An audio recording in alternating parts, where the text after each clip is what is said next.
Hello everyone. Hey, hi everyone. How are you guys doing today? So first of all, let me take an opportunity to thank everybody who has reached out to me, and I'm truly humbled with with the fact that I've been able to help a few people in this journey. So thank you everyone for giving their feedback.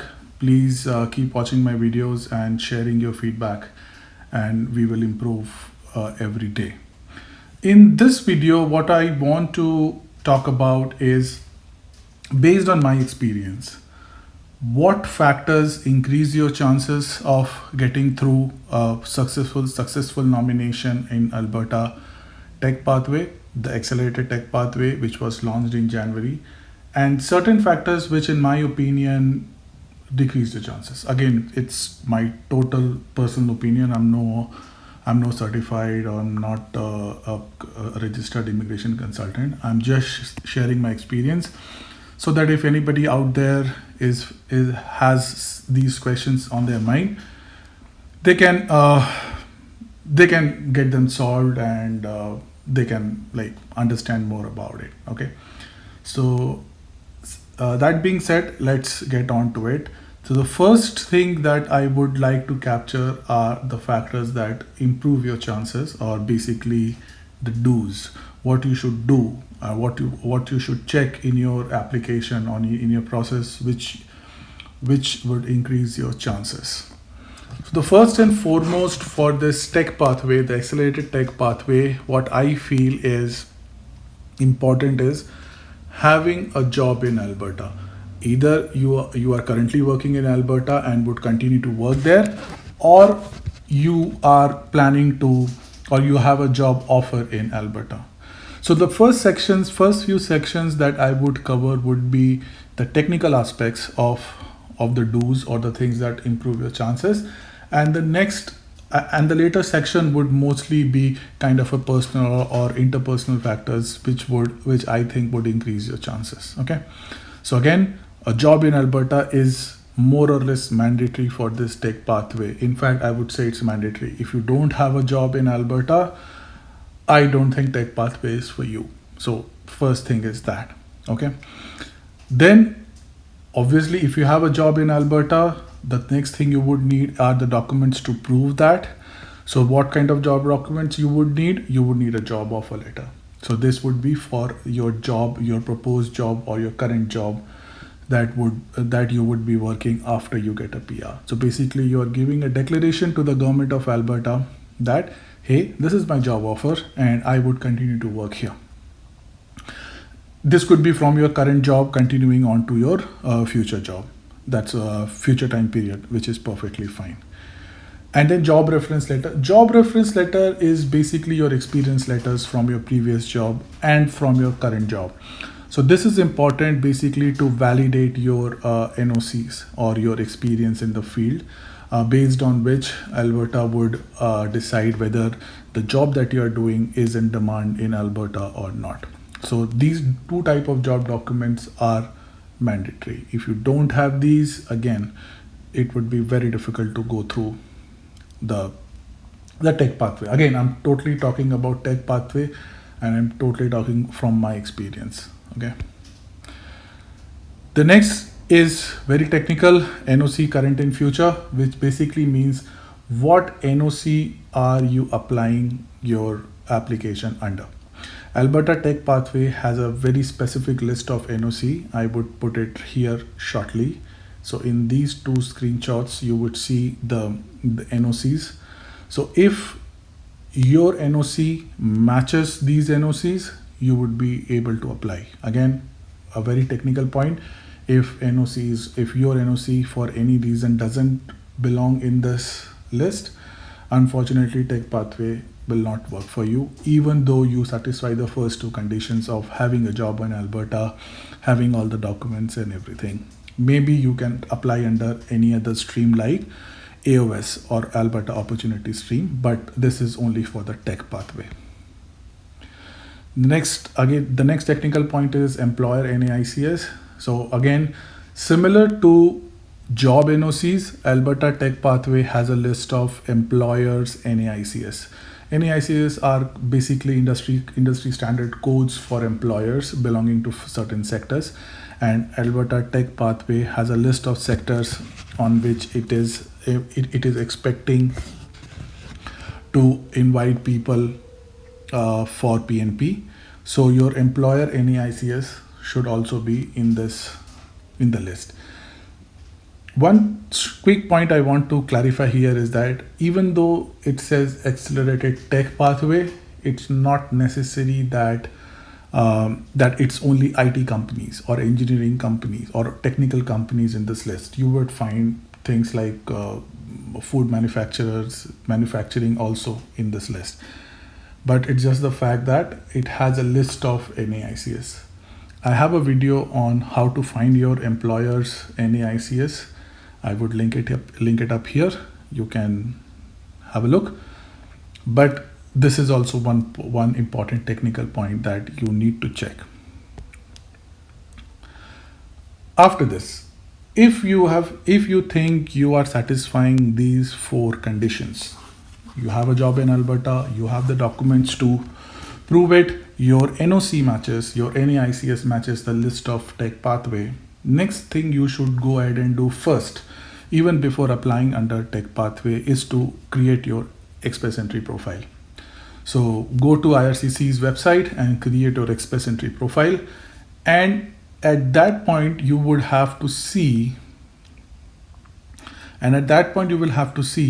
that your Express Entry profile score. So if your score is more than 300, you can apply. If it is not 300, you cannot apply. It's totally Boolean.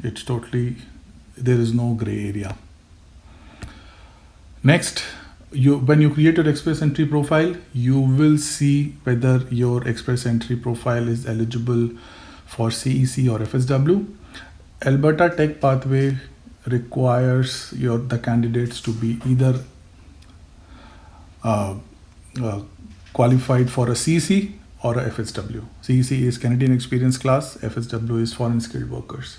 So you should be eligible for one or both of them to be able to apply under Tech Pathway. And your Express Entry profile should be relatively new. So this is like quite a generous amount of time. So if your Tech Pathway should have more than 5 months of your Express Entry profile should have more than 5 months of expiry, right? So if your profile is expiring in 3 months or 4 months, you will have to create a new profile or wait for your profile to expire, create a new profile, and then check whether all these factors work for you. You're still eligible. Next. After this, till this point, the point that I covered were mostly technical points that increase your chances. After this, what I feel in my experience, again, totally my experience, is that there are certain interpersonal factors which increase your chances also, right? So the first and foremost in that, this is not a technical requirement, right? Nowhere in the Aaip website you will see this being laid out as a requirement. But what I feel in my experience and experience from some of the friends I have helped is basically you need your employer or your manager's support. This is because Aaip immigration officer will call or will contact your HR. So if your HR is in India or US, if your HR or your manager is in Canada or is in US, they will most probably call them. If they are outside India, outside Canada or US, for example, say India or any other country, India, Singapore, Europe, they will send them an email. They do that to basically validate your job experience. So under your job documents, you would be submitting documents claiming that you are working, that you are doing some kind of work which makes you eligible for a particular NOC, which is part of the accelerated tech pathway list, right? So you are making a claim. To validate that claim, they contact your manager and your employer. So even before, I would say, even like when you are planning to invest your time and energy into this, make sure your employer or your manager or your HR is on board with this, right? They will get a response, they will get a question, and they will have to respond. They will have to invest 20-30 minutes of their time explaining and validating whatever you have said. So this is what I felt was very important. Many of people have kind of applied and they are just waiting for a response. They are not getting a response because of a response from the employer or the manager is pending.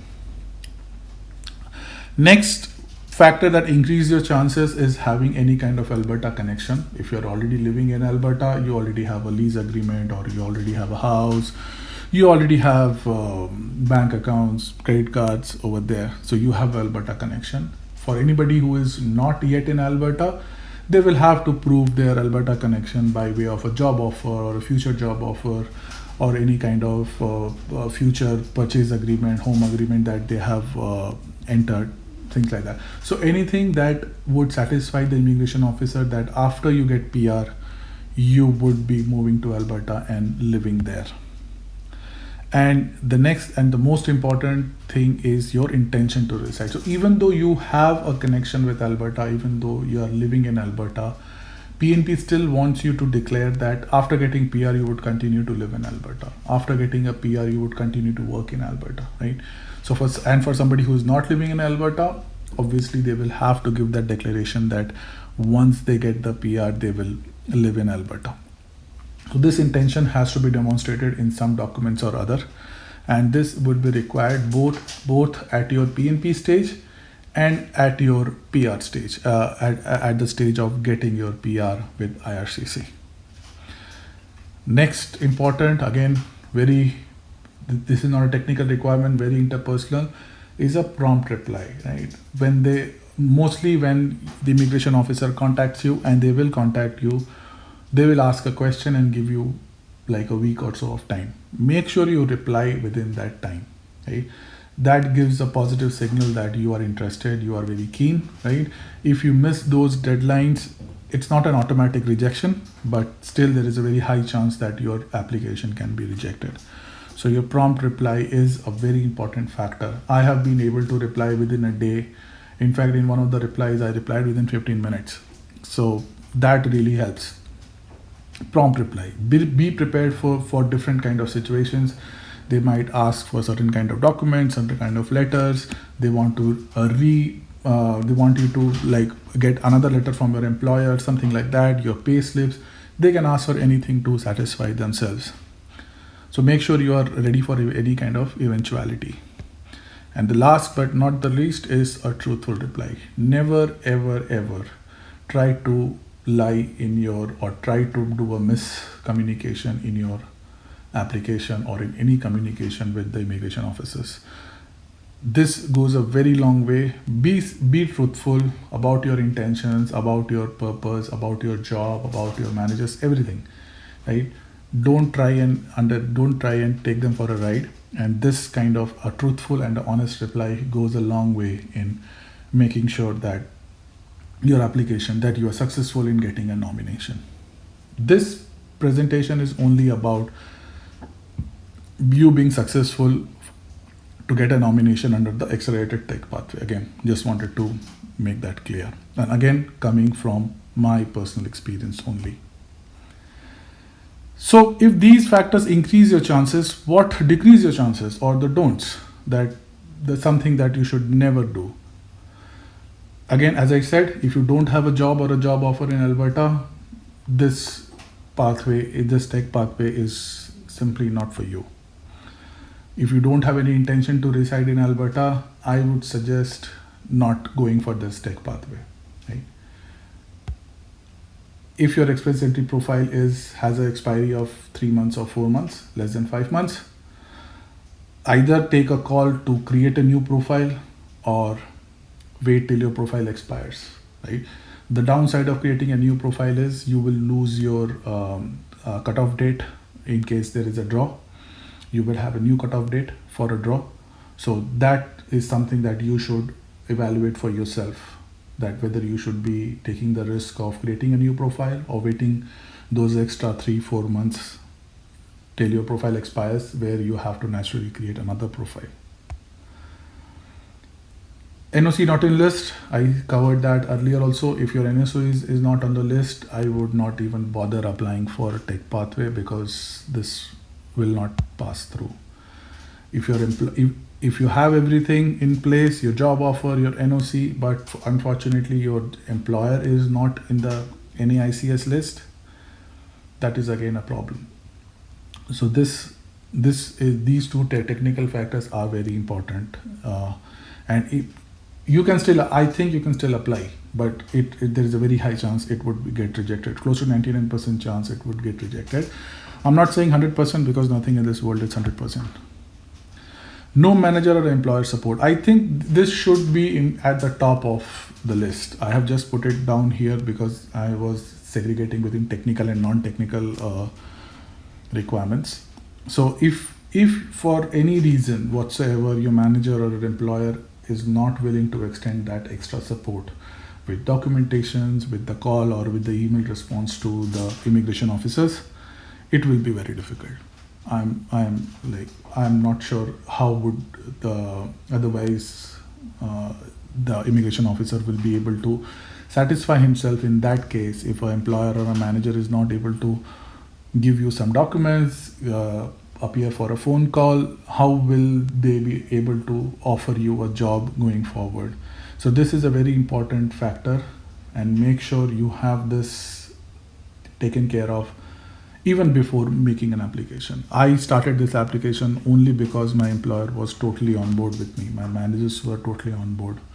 They took the call, even it was coming from an unknown number. They took the call, they responded. They spent almost 30-40 minutes of the call explaining to the immigration officer what I was doing, right?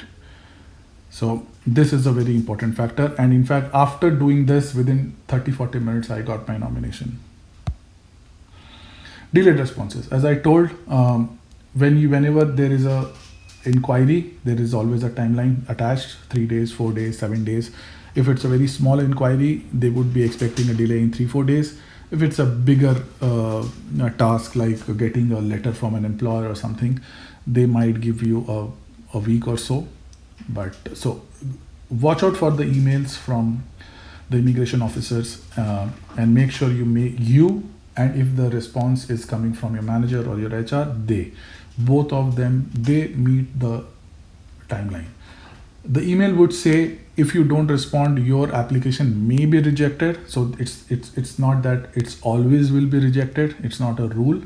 But if it is delayed, either it would be delayed significant. If your response is delayed, then their assessment might also be delayed, right? Or ultimately be rejected. So don't delay your responses and decrease your chances.